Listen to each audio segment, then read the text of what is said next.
You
are watching and listening to Chris and Leicester Till I Die TV on YouTube and your favourite podcasts. Right, Chris. Alrighty. Good evening, good day, good morning, good afternoon, good night, goodbye. Hello. Welcome for the slightly later start than planned. It's been one of those nights tonight. A show that I only decided that it might be a good idea to do less than 2 hours ago. And Craig has very kindly agreed to join me very last minute. I am worried that one day I'm going to get a letter off his wife calling me to court as a witness in the divorce. So I hope I'm not causing too many problems there. Fingers crossed, that's great. But yes, we are officially a Premier League club, guys. 6th of June. We voted to keep VAR. Always trust Leicester. Always trust Leicester. But there we go. But yeah, breaking news today, obviously with the fact that we are now a Premier League club, the transfer embargo, the re-signing but it's all over. We can go like that to the EFL and hope that we don't get relegated and have to come up against them next season. They may just get their own back. Ant is in. Hi, sorry, not Ant. Ash is in. A saint with a sin. How are you doing, Ash? Nice to see you. Easy Gaming is in as well, as is Nate. Hey, Doughboy, what's the crack, mate? How you doing? Welcome along. Thank you very much. I am good. I hope you are too. But look, as you can see there, 3 have left. 2 have re-signed and 1, well, as the Beach Boy so eloquently put it, God only knows. But somebody who does know, my wise old owl. Like I say, hopefully not my divorced wise old owl, but let's bring him in. Greg, good evening, sir. Good evening, Chris. Good evening, everyone. How are you doing? I'm doing very well. I'm just a little bit worried about your relationships. Hey, don't worry. I've been worried about it for about 40 years, so it's fine. Well, that's fine then. I'll sleep better tonight. So, yep, we are now a Premier League club. It's like when you get married, it just doesn't feel any different, does it? No, we've been away for a bit. We had a little bit of a sabbatical, shall we call it? Yes. And now we're back. And yeah, who knows what adventure awaits. It's Leicester. Let's face it, anything could happen. What was that program? Anything could happen in the next half hour. Mission Impossible, was it? No, it was the kids one. Right. It was Fireball, XOJ, something like that, or Thunderbird, or one of those anyway. I just thought it applied to Leicester. So yes, 3 leaving. 1 of those we knew about. 2 have re-signed. 1 we thought would do. 1 was a kind of a surprise, and 1 we're still waiting to hear. So we'll go through those. Are you surprised we've not got a new manager in place? and yet these decisions are being made. I'm quite surprised on one of the two. I think whatever happened, one of them was going to sign, without going into too much detail. But yeah, I mean, for me, it smacks of either A, we haven't learned anything, which I hope we have, or B, well, there's three scenarios here. One, we haven't learned anything. Two, get money. You went, but you're back. Yeah. So one, we've not learnt anything. Two, we're determined to get a manager who plays exactly the same as Maresca. Or three, we've got a manager lined up and he's been consulted. Yes. I mean, when you look at it the other way, because Chelsea have already made a signing.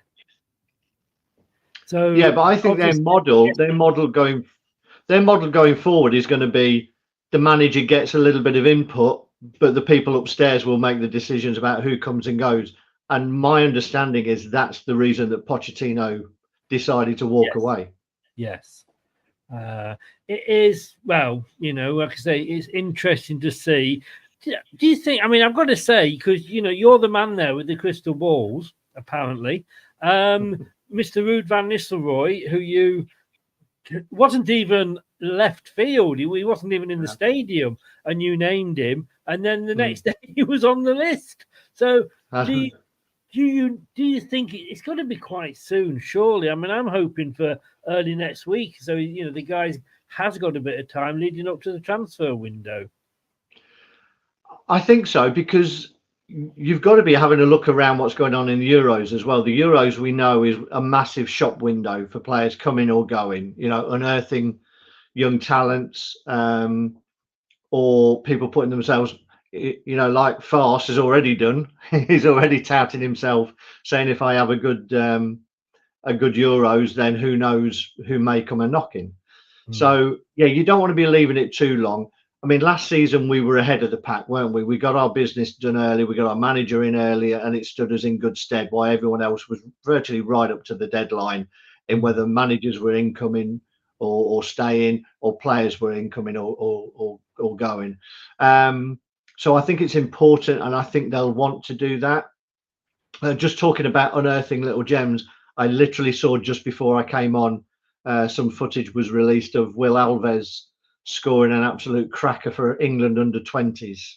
So it's good to see him out there on the pitch and doing well. Indeed. So hi James, how are you doing? Nice to be talking back with you again. Managed to stay up despite the FA's best intentions. Luca's in. Hi Luca, how you doing? And a Saint with a Sin. Haven't you got to sell some players? Well, I don't know. They said that about Chelsea, and Chelsea now come out and said they don't have to. Anyway, let's just move on, because there's a couple of things I want to do before we actually get into the 3-2-1 that we've got there. And just for anybody who's old enough to remember, and I don't know if I can still do this. No, you can't even see me, can you? I used to be able to do that. Now I can't. If you don't know what that is, Google it. Have you seen the shirts that are being touted? Yeah, I saw those a few weeks ago, to be fair, and I wasn't sure. To be honest, I'm not sure in how good a taste that third kit is. I mean, we stopped playing a certain track. Yes. After the helicopter crash. I'm not sure one that looks like it's got flames all over it is a great idea. Yeah, which makes me think it isn't particularly correct, if you like. I quite like the other two, going classic Real Madrid there. Yeah, and it's got, if you look very closely at it, it's got the fox and crop. Yeah, it wouldn't surprise me. It wouldn't surprise me. Yeah. As I say, I saw those ones probably 2 or 3 weeks ago, though. But that's the first I've seen of them. And there's another channel on here that I don't want to give. I mean, he's a friend, but I don't want to give the show any publicity, because he had a certain He's smiling as you know where I'm going with this one. But he had a certain ex-lead singer from Leicestershire, and I'm not talking Dave Bartram here, on. I started to watch. I gave up after 2 minutes because it was recorded at 10 in the morning. He was either drugged up to his eyeballs or was pissed out of his thing, either or, allegedly. And he was saying about the flames on the shirt and you know what have you. I can't see that. I hope I can't see that happening because it will be very bad taste if it is. If it is true. And all I was saying is with that interview, I did say to the guy that I wouldn't touch it with the barge pole, but he still had him on. But there we go. The other news is, and again, these are all rumours. Look, you know, it's a silly season. But Danny Ward is being linked with Norwich City and Plymouth Argyle. Look, he's got no future at Leicester, has he? No, I mean he's down the pecking order. Is he fourth choice probably now? Maybe fifth, because I think you may be fourth. What I'm going to say, Smithies has gone, but he's probably still below him. Yeah. So I mean, both of those clubs have got new managers. Rooney's in at Plymouth, isn't he? So you know, he will probably look at Danny Ward as a very experienced, almost like a coup in bringing a current international goalkeeper to Plymouth. So wouldn't surprise me. I mean, I felt so sorry. I mean, he hadn't done anything prior to him coming into the first team that would have said that he wasn't a half decent replacement for Casper. But it coincided with him coming in just when the whole team was absolutely rubbish. Is he as bad as people are saying? No, I don't. I mean, did he make any howlers? I mean, we've seen goalkeepers down the years make some absolute howlers. Yes. You know, there may be one or two where you think, oh, maybe you should have done a little bit better. But, I think people are overly harsh. And I think people are a little bit biased because some players can make a mistake and they get away with it. You said this about certain players, Chris, you know, getting away with things that, like Vardy missing chances that Daka would have been absolutely crucified for. Yeah. You know, Daniel Amati got done for every mistake, but players that we like get away with it. So I think there's a little bit of that with Danny Ward, to be honest. I think following Casper was always going to be a hard role for anybody. And as you say, you know, our defence wasn't exactly watertight when he had his opportunity. Yes, indeed. And yeah, like James said, Danny Ward would get into most championship sides. I think he would. But and Paul says, I think the interview process is still going on. However, by the middle of next week, a decision. I just want it done before the transfer window opens. That's the only thing, you know.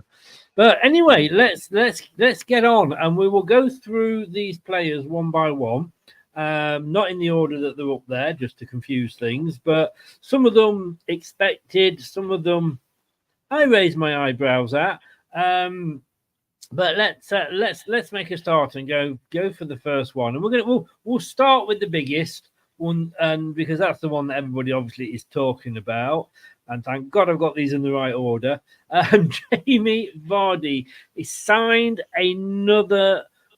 Is it a 1-year deal he signed? 1-year deal, I think. Yeah, 1-year deal. And I think that's only because I think he probably wonders if he can still carry on there. I mean, look, this is now happening because, like I say, we are no longer an EFL team. We're now a Premier League team. So we've come out of the transfer embargo, whatever the hell that was. He netted 20 times last season. He's still got something to give to the club, hasn't he? Definitely. I think this was pretty much nailed on. And I think whoever the manager was whatever, I think this was a decision that was going to be made higher up the club as a reward for his loyalty. Let's not forget that famously he had the opportunity to go to Arsenal, you know, if everything that he was believed and he wanted to stay. And he's got a couple of records very tantalizingly close. I think he's nearly, is it 200 for Leicester? 200 goals for Leicester, I think, is very close. and I think he's close to overtaking Michael Owen in the Premier League goal scoring charts as well. So, yeah, I'd love him to get both of those. So I think it was pretty nailed on that he was going to get offered. Whether he took it was up to him, but I think we were always going to offer him another year. I think he deserves it. My worry is, I'm sure he's not taking a pay cut, which means he's probably still on £190,000. I don't know. I'm not in that inner circle, Chris, to know how much these players are on. I would hope that he's not asked for any more. Let's put it that way. Maybe Rebecca has. Who knows? Who knows? They have got a lot of solicitors bills to pay, haven't they? But he's worth it. I think that's the thing, and also, just the fact that he's there, it sent a message out to a lot of the other players, hasn't it? I think so. I think this is still a pretty tight-knit group of players who are all pulling in the same direction. I think the fact that it came out that the players had their own meeting when there was a bit of a wobble, they didn't ask to have a meeting. They arranged between themselves to have a meeting to show their determination to make sure that they got back on track. I think that speaks volumes for how tight-knit the club is, and everyone you speak to, or everyone that talks about the club and how the club is, they always talk about how tight-knit it is from top to bottom. So having these characters around, I think, is really important, particularly in this year. I think if you start losing, we've lost Casper, if we lose Albright, we lose Vardy as well, I think that kind of link and that bedrock has gone a little bit. So I think it was important on lots of fronts, on and off the pitch. Yeah, definitely. And as Ash says there, Vardy keeps you up if you're in the relegation battle. He could be that difference, couldn't he? He could be. He's got that experience, and he does still worry opposition defenders. He is the type of player that makes them drop off a little bit. Teams will be a lot more wary about playing a high line. Obviously, he's lost a bit of pace, but he's still got enough pace to trouble most defences. If he could leave us in 100 metres race, couldn't he? Let's be honest. Just about, Chris. Yeah. Just about. Coming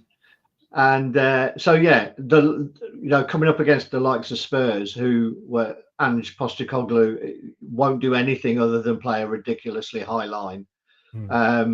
You need someone like Vardy to try and exploit that space in behind. So I think he'll be valuable. How many minutes he plays is another matter, but even as a threat off the bench, I think he's going to be invaluable. I've said for the last 2 seasons, so I'm not going to say this again about him being a super sub, because I said, that's his role when we get relegated. He'll just come on for the last 20 minutes, and he was the main striker. So look, you write this guy off at your peril, you really do.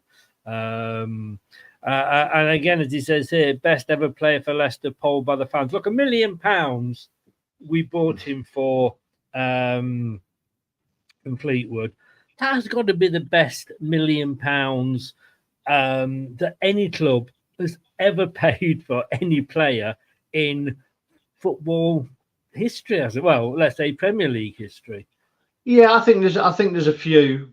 I think what Seamus Coleman at Everton cost 30 grand and some tracksuits or something stupid like that, and he's given them years of service. But in terms of the impact that one player has had, it's got to be right up there in the top value for money signings. Yeah. I was talking to my Bournemouth friend Craig, and funnily enough, called Craig, earlier. You remember Craig, don't you? The quiz. Yeah. Do we want the full postcode of where Father Christmas lives? But I had this conversation with him on his show earlier.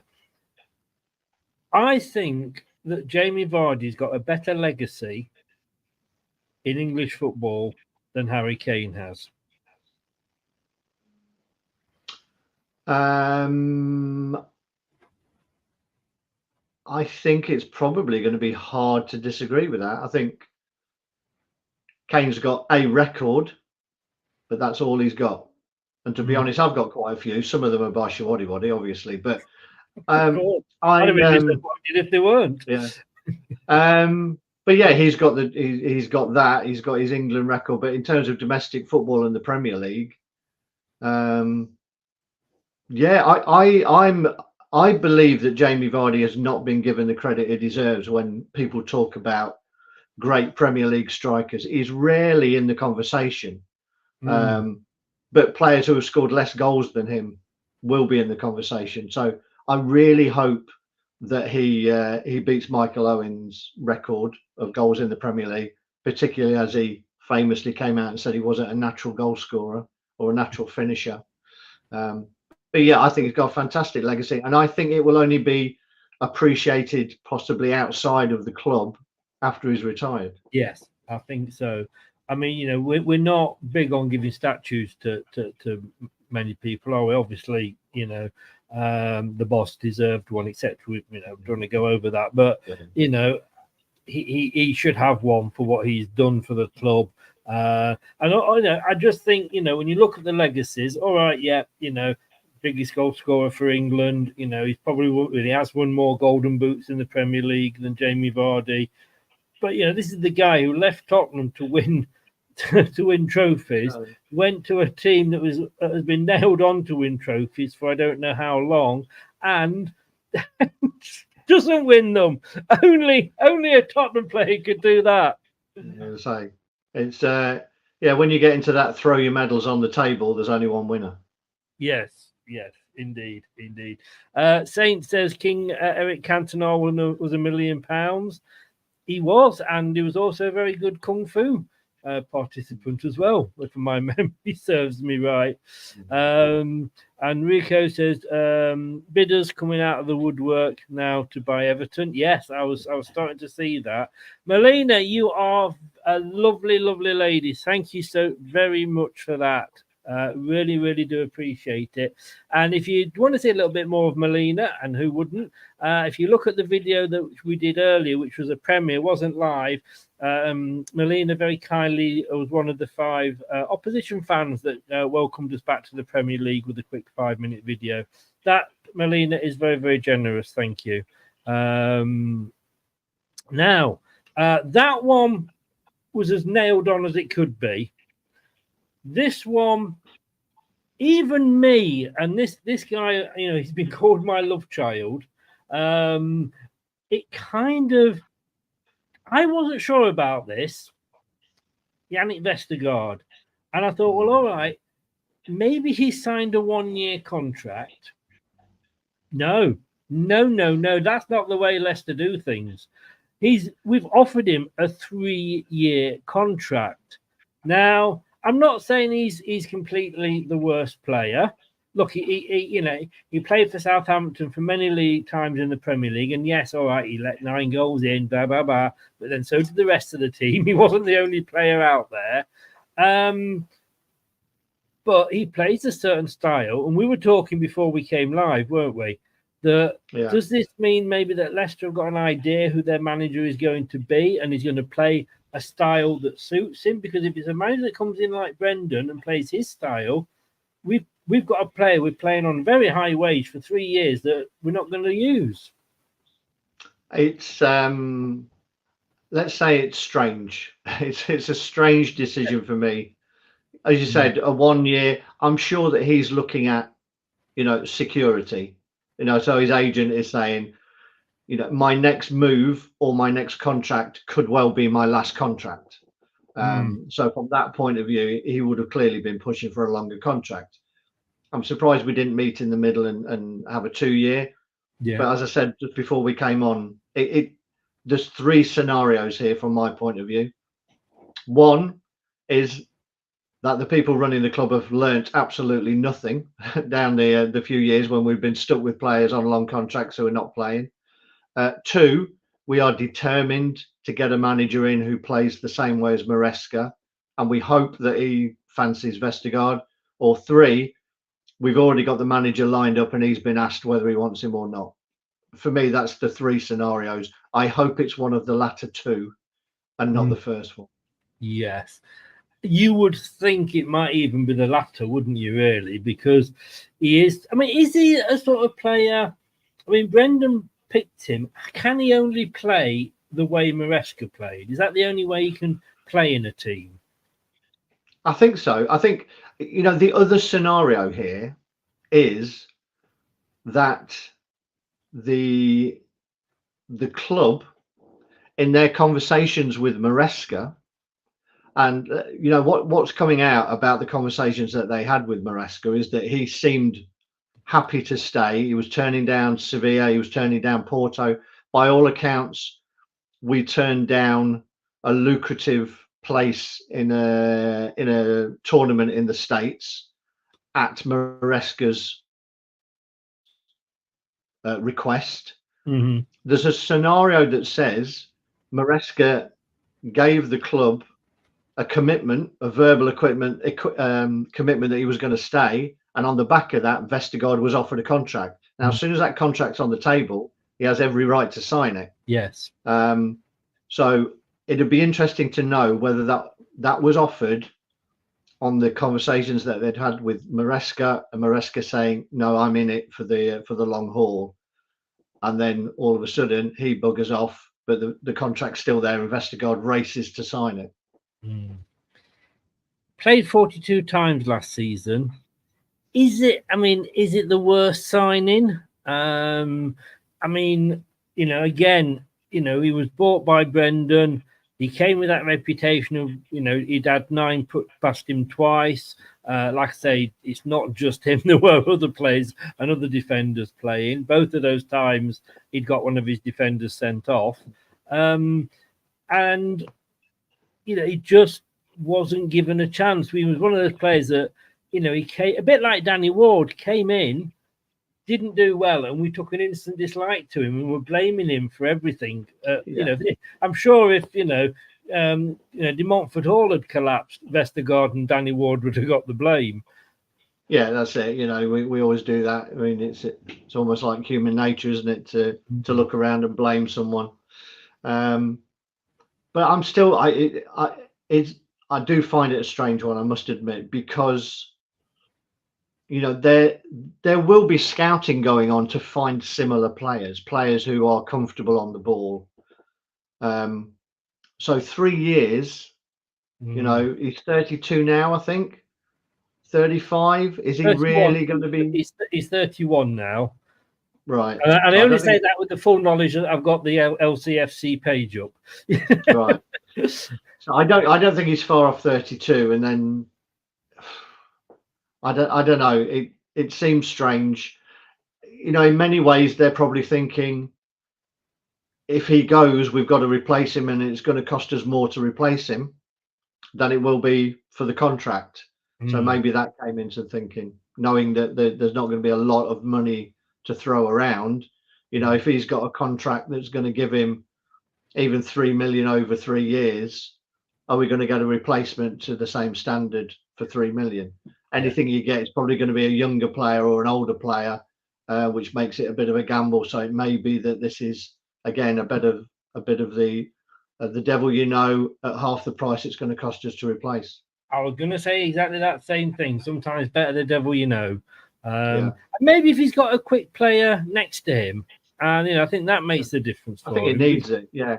And don't forget, there's the whole scenario that there may be other players who come back into the team. I'm really hoping that Christensen gets another crack of the whip. I don't think he wants to. So you've got Christensen, you've got JJ, you've got Farce if he stays, you've got Pereira. None of those are slouches. So there's enough players there to offer that kind of support that Kyle Walker gives Man City in England in terms of recovery pace. It just depends how the new manager wants to set them up at the back. That is it. And I'm like you. I really, really hope Christian stays. My worry is if he does stay and he's under contract, we don't have to sell him. And again, it's a case of it's cheaper than going out and buying somebody, because he looked really good. Yeah. But he's at a club that wants him but doesn't want to pay what we want for him. and he's got Champions League football there. Here he's coming back to a relegation battle. Daddy Chip. But also, it's up in the air there because their manager's left. You know, has he? He's taken them into the Champions League, but I believe he's gone to Juventus. So Thiago Motta, I think. So their manager's gone. So again, you know, new manager, new ideas. May fancy him. He's a player on loan. They do go back. You know, so it's all up in the air for him. But again, another player who could have a really good Euros and put himself in the shop window, and we get more than that was on the table from Bologna. Yes. Next one up now. Those were the two that are staying. The three that were leaving, and let's be honest, the first one, no surprise there. I mean, he virtually announced it on the day we lifted the trophy, and that's Mark Albrighton. Now, if Vardy's the best player that we've ever signed for just £1 million, I'm not necessarily saying he's going to be the best free signing we ever made, because you've got Christian Fuchs in there as well. But he's certainly in the top two for me. Yeah, I mean, he's been. I hate the phrase a servant, because these are bloody well-paid servants. Yes, yes. But yeah, I mean, you can't knock what Albrighton's done for the club. He goes again. He'll go away as a legend, scoring the first Champions League goal. Yeah. And again, I think he's a player who, in some ways, I'm surprised that they didn't give him a year. I'm guessing again, it's one of those situations where he's looking at it as his last contract. He wants 2-3 years, and we weren't prepared to offer that, because I think again, a very good role model for the younger players at the club, and I'm sure he's got a role to play when he hangs up his boots in that fashion. So for me, it would have been nice for him to help with that transition back into the Premier League for maybe a year. But I can understand why him and his agent would be looking at something longer. And it reminds me very much of the Lloyd Dyer situation. Yeah. Last time we get promoted, wanted a long contract, we wouldn't give him one. He probably regrets that now more than anybody. But you know, it does remind me of that. I mean, Mark Albrighton, 313 games. He's lifted the Premier League, the Emirates FA Cup, FA Community Shield, and Sky Bet Championship. And Aston Villa said, it's not good enough for us. Yeah, I think it's fair to say it's a move that's worked out for both parties. Yes, I think so. And just quickly going back to Christensen, he said himself he is not in a comfortable position over his club future, but has put off any decisions until after the European Championships, which you can understand. Yeah. You know, totally. Right. Okay. So the next one that is, I'm trying to just make a comment. Albrighton, for me, underrated. Not a flashy player, but every time he steps on the pitch, he gives 110% all the time. And what he's achieved with you guys is unbelievable. Yeah, totally 100%. Could have played for England more, or do you think we've got pretty much we are okay in that position, aren't we? We had Beckham for a long time. Yeah, I think sometimes someone like Mark is always going to be his lack of pace is probably going to go against him. That's probably what went against him, and it's probably one of the reasons that Villa let him go, because you can't knock his attitude and you can't knock his ability to put a ball where it needs to be, but that lack of pace probably stopped him being looked at by bigger clubs than us at the time. Yeah. Iheanacho. Now I've had Brad on the phone to me in tears.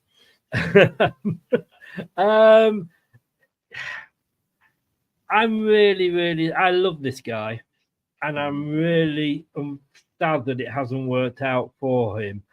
He happened to come when he signed Vardy. I mean, how long has he been with us? Is it 5-6 years? Yeah, gotta be. Joe? So, I mean, Vardy was sort of in his sort of 32s, sort of 31, 32s.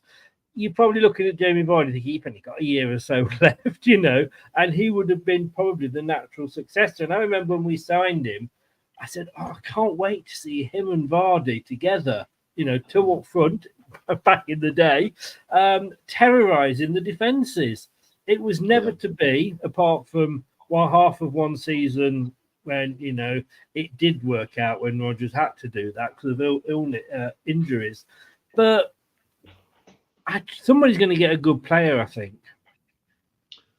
I think so. I think he's definitely a player who needs to play in a two, because I don't think he's not prolific enough to be the main striker. No. So he has to play off someone else or in a deeper lying role. I still think he could have done a job drifting in off a wing, off the right wing, because his left foot was fantastic. Once it number of times he could curl one in. But I think so from his perspective, he's got to. It's no surprise that he's going. Again, from both parties, I think he's at an age where he needs to be playing football. Yeah. There was no guarantee that he was going to be playing enough games for us to warrant his wages or a new contract. And the style of play that we've evolved into doesn't suit him either. So it makes sense for all parties, but I think he needs to be think long and hard about the team that he joins, that it's going to be a team that's playing a style of football that gets the most out of him. Otherwise, he's going to find himself in the same situation, because there seems to be the trend is to play with three up front, but but two of them are wingers and a sole striker, and I'm not sure he's got enough about him to fulfil that role at the top level. Do you think he could have played that role, between midfield and the one striker? I think so, but we had that with likes of Jose Perez, and who scored. I saw scored for Spain on his finally made his debut for Spain and scored the other night. So fair play to. Have they got an injury crisis? I think again in the right team, in the right formation, I think he's a good player, a very intelligent player. Yeah, and I think the same can be said of Iheanacho, that they didn't really just fit into the formations that we wanted to play. So I think it is a horses for courses. Some players will be great at a club and then it just not work out at another one. But I think he's one of those players that we all wish him all the best as long as he comes up against us. Exactly, and I do wish him. He's a lovely guy. You can see that when he's interviewed after the game, and I think it's just unfortunate that he was at a Man City side where they wanted to buy big. They never sort of promote youth from within, because he was on fire then. But again, that was Man City, and he came to us, and it was just a shame that it didn't work out. I do wish him all the best, like you say, and as long as it's not against us. But I do hope he gets something sorted out. The last one of the no-nos, or the ones that are leaving, and sorry, just to stick on Iheanacho, this makes me think. What we were saying before about Vestergaard, and have we got a manager in that's given the yes or no's? Because that is a risk letting him go. Because yes, we've got Vardy, who is 30. What would you say, 7 now? We're up 38. Yeah. We've got Tom Cannon, who we're still trying. I mean, he's never played at this level, really, has he? Only a couple of games for Everton. And we've got Daka. Do you think Daka was in the same position as Iheanacho? Both of them were running out of contracts now. Do you think Daka would have been the one that was let go and Iheanacho the one that was kept on, or would Daka's pace keep him in the side and we hope that he's remembers where the net is? I think it comes down to the fact that it's the contract, and just because Iheanacho's going, it doesn't mean that we didn't offer him a contract. It could well be that we did put a contract in front of him and he decided that it was time to move on. Yeah. So I think the fact that Daka's still under contract, and I don't think Iheanacho's going to play enough games, and I'd like to see Cannon get a shot. I'm happy that he's pledged his international allegiance to, I think it's Northern Ireland. Yes, which means he's going to be getting international experience at a decent level. So that's only going to aid us, I think. Yeah. And I think there's definitely a player in there in Tom Cannon. I just hope he gets an opportunity. I think he's going to be the number 2, and depending how Vardy's legs hold out and whatever it'll be the main backup if Vardy can't play 2 games in a week or something. So, and then of course we have got Daka and his speed. If we just want to make And don't forget the other thing that you need to take into account here is the fact that we're going to have a new manager coming in, a new manager who will probably want his own people. So we have to create spaces in the squad. Yes. You keep everybody you've got. There's no space in the squad to bring anyone new in. So you do have to balance that in. We've got to create 2, 3, 4 spaces in a squad. Yeah. In case a new manager wants to bring his own people in. Yeah.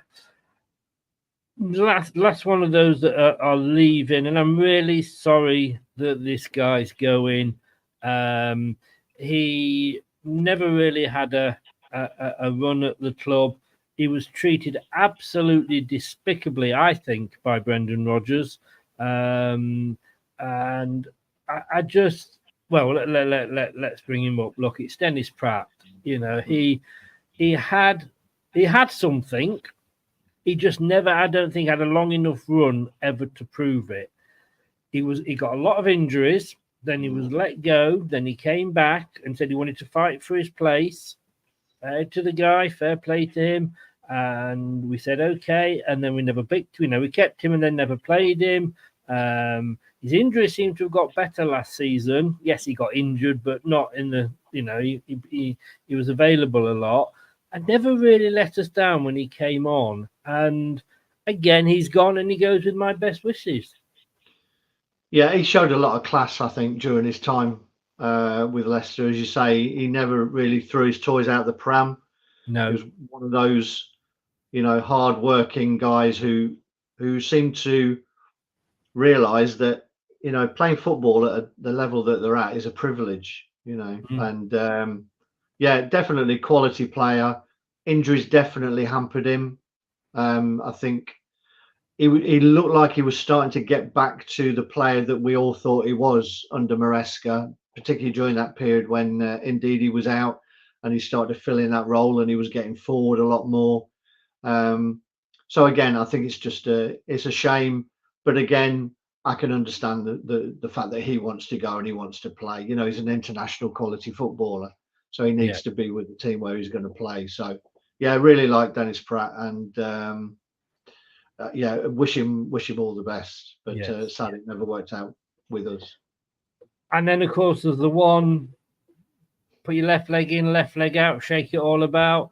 We don't know what's happening with him, and that's Mr. Wilfred Ndidi. It says here the club remains in discussions with midfielder Wilfred Ndidi regarding his future beyond the expiration of his current contract this month.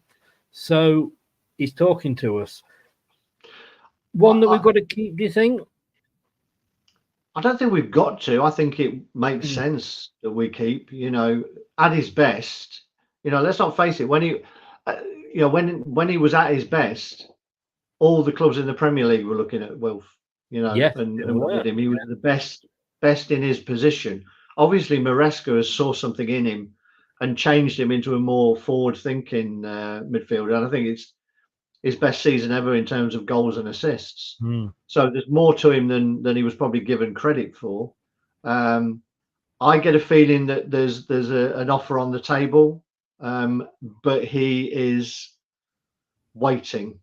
One, to see who the new manager is, and two, whether he gets any better offers, I would say, which is his full right to do. But I would like to see him stay. I think as a senior professional at the club, I think he's still got a lot to offer with us, and I think he likes the club.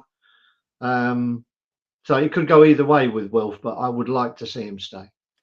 I would as well. I think it would be he plays an important role, doesn't he? And we've seen the fact that he has developed at this extra different role now. And yet, when he first came, and he'd been with us 2 seasons, I don't know if Ashley's still in, but Man United fans were after him. Oh, we're going to get Ndidi, and he was being linked here, there, and everywhere. He hasn't had much luck with injury, has he? No, but the fact that he's one of those players who can slot into 2 or 3 positions, even emergency centre half. I think having at least one of those players is invaluable. That it allows a manager to shift things around if the injuries or you've got to send in off or whatever. To have somebody like Wilf who can slot into different positions, I think is really important. And you look around, and I'm not sure that we've got anyone else there other than Ricardo, maybe. But I think it fulfills an important role. So I'm hoping that whoever we get in, Wilf thinks, this is a manager I can play for, and I'm going to commit myself for another 3 years. One player who wants to stay, he's come out and said he wants to stay, but is our biggest sellable asset, is obviously KDH, Kieran Dewsbury Hall. Whether he wants to stay or not, if we have to, we will have to sell him, won't we? Because he is our most sellable asset. Yes, unless we've got anything else up our sleeves. Now, it was interesting that alongside the VAR got all of the headlines from the recent Premier League meeting. But the other thing that was thrown out was the bit about clubs being able to use collateral as part of their earnings. So Chelsea managed to get this through, which means that Chelsea can probably sell a hotel and not have to sell a player and use that money. Now, it could be that the club or King Power, or however it's structured, have other things that they can either maybe transfer into Leicester City's pot and then sell. I don't know. I think that's put a little bit up in the air, to be honest. Now, I know expenditure on the ground and training ground, all these things, they seem to not go against you from an expenditure point of view. So it's not like you're buying players, therefore assets. So you can do that. And I think that helps. So I think that the amount of money that we spent on the training ground is a plus for us in the sort of plus account file that's not going to be held against us. So it's interesting now whether that does throw things up a little bit. But Chelsea were definitely looking like they were going to get done, and they may well do, but it looks like they have other routes that they can sell other assets of the club other than players to come in to the PSR or whatever it's called. So, but going back to your point, yes, I think he's the most saleable asset. For me, if someone's prepared to pay 40 million, I think you've got to let him go, to be honest, because even if 20 million of that goes towards, paying the money and 20 million on a replacement, I think you'd get somebody who's maybe not playing at another club, who's got like a Smith Rowe or whatever, who's not getting enough game time at Arsenal, that kind of player that you might be able to pick up. So he is the most sellable asset. Him and Hermansen, I think he's the one that every Premier League club wants a goalkeeper like him. So I think he's, if we keep him for another season and he has a good season, I think he'll be snapped up straight away. But I think KDH, and could we replace him? I think we could. I think so. And you mentioned before, we've got the youngsters coming through. Yeah. You got Will Alves, you got Braybrook, Ben Nelson. Yeah. So there is people there, and there's others that are just behind there as well. So it's just what we need is the manager. What we need is the manager in, everybody to have a week getting pissed off that it's not the person that they wanted, and then sort of settle down and decide to get behind them. It's very interesting because I don't know if I think you must have seen in the group and on Twitter and on TikTok, I've been putting yes, no, maybe manager choices. I mean, a couple of people, they've just got stupid suggestion, and it's not a suggestion. It's just saying what you tell me what you think about these. But some people haven't got the intelligence to do that. But and hi, Jamie Vardy is coming. He's signed a new contract today, and he's coming to celebrate with us. I was surprised A, at some of the no's, B, at some of the what I thought were going to get yeses and didn't, and some of there was a vote on, I think it was probably Leicestershire Live, about who wanted to come in, and Moyes was second. I don't think Moyes is going to be coming now. If you were a betting man, and we'd obviously, ladies and gentlemen, we'd advise you not to bet, and when the fun stops, stop. But if you were a betting man, Craig, where would you be putting your money this weekend?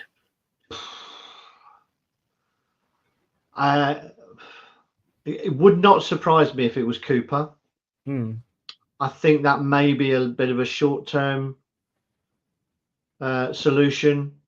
It wouldn't surprise me if it was Corberan. It wouldn't surprise me if it was Cooper. I think anyone else would surprise me, but I'm quite happy to be surprised. I think, the story that I told you off air, if there's any truth in that, then that is interesting from my perspective, because that says to me that we're looking outside of where everyone else is. It's almost like a usual suspects Kaiser Soze is, that we're letting all the stories go about where we're looking, but actually we're looking in a totally different direction. So if there's any truth in that that Spanish story, then that fills me with a little. I know you were like, okay, that's a little bit almost worrying and a kind of definite no. But for me, it says that we're casting our net a little bit wider, and which encourages me that we're not just going to take those that are available. What I like, it would be very easy for us to take somebody that's available, because if we take Cooper, we're not paying any compensation. So you could pay the ultimate price and get relegated. Yes, you do. That is obviously the risk, but I'm not. By the way, I'm not saying that he would relegate us. He's a perfectly decent manager. Oh yes, yeah, but the name that you mentioned completely left field. But then so was Enzo. Exactly. That's why it was interesting to me. There's probably watching this who think I haven't got a clue what the hell that these two are talking about now. Somebody in the chat has actually. But that, as I say, we went through all of this before Enzo was appointed. It was the same old names that were coming out, and then all of a sudden, it's Pep's assistant is coming out the woodwork and is virtually instantly appointed. For me, and we will end on this. For me, I just want somebody that can keep us up for a couple of seasons, and then maybe make the decision that you were talking about off air. That's the way don't offer somebody a 5-year contract. I know we should use rolling contracts, but we don't. That would be the ideal thing. But give somebody, stay up this year and then build on it, because obviously the second year is always the hard one. Keep us up for a couple of seasons. Give them a 2, maximum 3, but give them a 2-year contract, and then we can look at building on that with somebody that can come in and take us to the next stage. I think whoever we get. I mean, personally, I would like someone like a Nistelrooy. If Corberan gets it, okay, I've sort of come round a little bit on that. But I think whoever takes it has got to be someone who is prepared to stick with us in the Championship, because no one knows what points deduction we're going to get. If we got something like a 12 or a 15 point deduction, there's every chance that Pep won't be able to keep us up, to be honest, with the squad that we've got.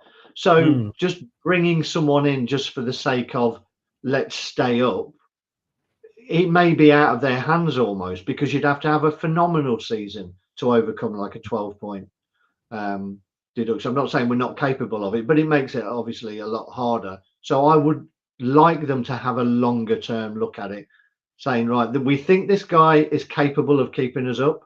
We think he's a right long-term appointment, but we know he's prepared, that he knows the situation, that if we go down, he's prepared to stick it out and he's confident to bring us back again. Yeah. Andreas says, do you think the club take into consideration the fans' reactions on social media?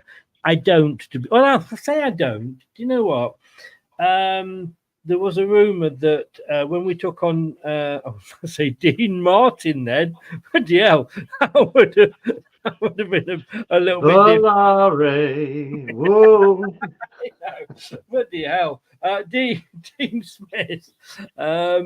We were going to take on, I don't know when it was Scott Parker. That was it. Yeah. The rumours were that we were looking and we were talking to Scott Parker, and I don't think they come on to things like this. Although the club do know about all the different websites that are out there. I remember once I rang them up because it was when they were changing all the fascia signs at the King Power about 6 years ago, was it? And or even longer than that. And this guy rang me up, and I actually rang the club and spoke to the gentleman that looks after queries and questions.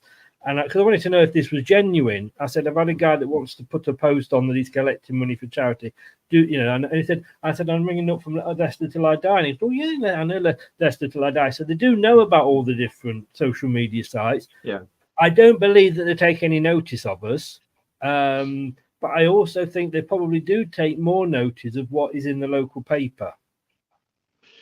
I think that they would be foolish to not bring it into a conversation. If there was such a backlash against a manager, then they know that job is going to be even harder, because from ground zero, they're not going to get the support from a lot of fans, because we know how fickle it can be now. So you've got to win over the fans, you've got to win over the players, all this. They don't need anything that's going to be a distraction. So while I think you're right, they wouldn't necessarily appoint or not appoint on that, I think they probably are all over social media and aware of the thoughts of people. But at the end of it, you would hope the people who are making the decision are much more knowledgeable than the likes of you and us. I know it's hard to believe, Chris. No. I will accept that. More knowledgeable than me, definitely. More knowledgeable than you. That I find a little bit harder to believe, to be honest with you. Jamie says, "Damn it! I didn't realize this stream was happening. Are you subscribed to the channel? Subscribe to the channel, Jamie, and click that bell button." And then you don't get Brendan Rodgers coming round, but click the bell button and you'll be notified every time we go live. You don't have to watch us, but you'll be notified when we go live. And I'm sure he can get this on catch up anyway, can't he? You can get +1. We have a +1 channel. Yeah. No, you can always go. All the latest shows, and thank you for that, Craig. All the latest shows are on LTID TV 1. At the top, Jamie says, "Oh, he did." Well, you must be asleep. Probably out celebrating your new contract, weren't you? But any that you miss, the most recent they're all in the different zones on the LTID TV page. So you got the sports zone, the review zone, etc., etc. But the top one is the pick, and that is the last 5 or 6 shows that we've done on the channel are always there. So you can always sort of see what the latest ones are when you go on. Craig, thank you very much, young man, for coming on. It was very short notice. Do apologise to your good lady for me. I do appreciate it. It's going to be the start of a very interesting summer, I'm sure. I think it will be indeed. Yeah. And just give a shout out where people can follow you. It is in the link below. The link is in the description below on YouTube, but just give it a shout out. Yeah, you can just find me at Craig Bird on Twitter or X. I know he put out a poll recently saying, shall we go back to Twitter? Yes, he did. Did you see what the result was? No, I didn't. No, did you?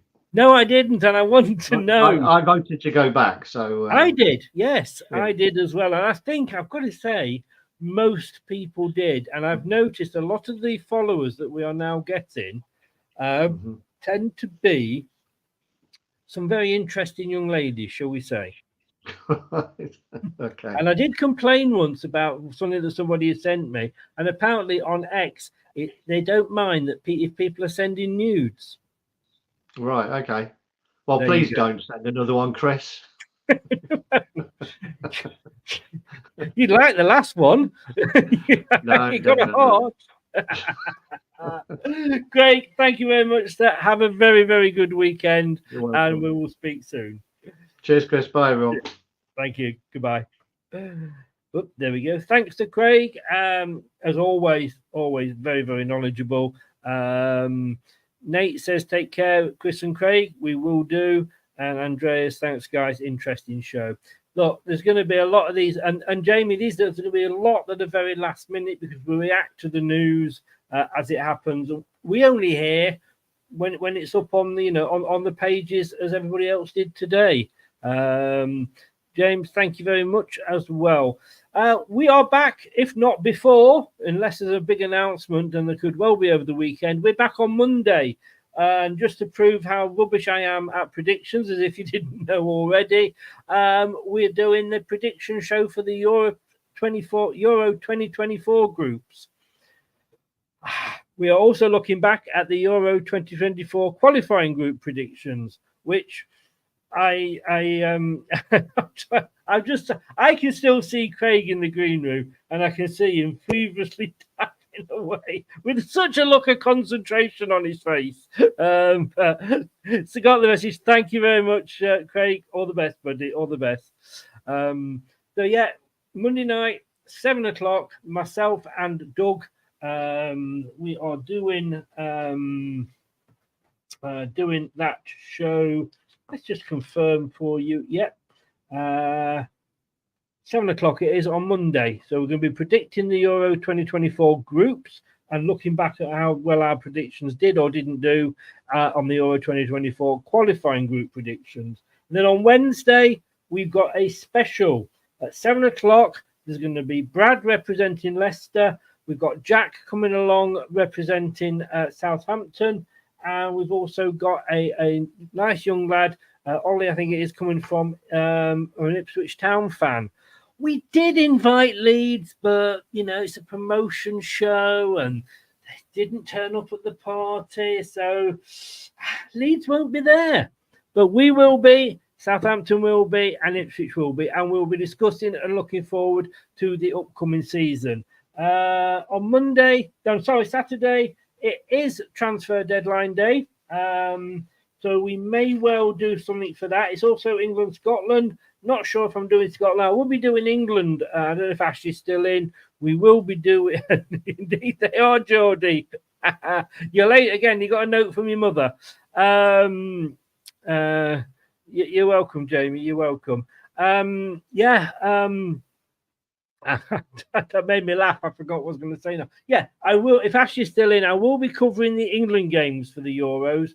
I'm not sure whether I might do the Scotland ones. I don't know. But what I will be doing is possibly when it gets to the later stages. So I'm not going to do Albania versus Romania or games like that. I don't think. I just can't be asked, to be honest with you, anymore. But once we get to like the semis and the quarters and the rounds, it's France, Germany, or something like that, I might well do that. But definitely doing the England games. I'm going to go because I need to go and water the plants. Thank you very much to everybody that's been in the chat. Really do appreciate it. And thank you very much if you have been listening via your favourite podcast platform. Our podcasts come to you via the TalkSport Fan Network. I will see you at 7 unless there's any news between now and then, when, of course, we'll just come straight onto air as soon as we can. Take care. If we don't speak to you before, have a very, very, very good weekend. All the best now. I'll see you soon. Bye-bye. Thanks for watching. These videos are tremendous. You'd better like them too, or I'll be back. This podcast is proud to be part of the TalkSport Fan Network. TalkSport. Powered by fans. That will conclude this evening's entertainment.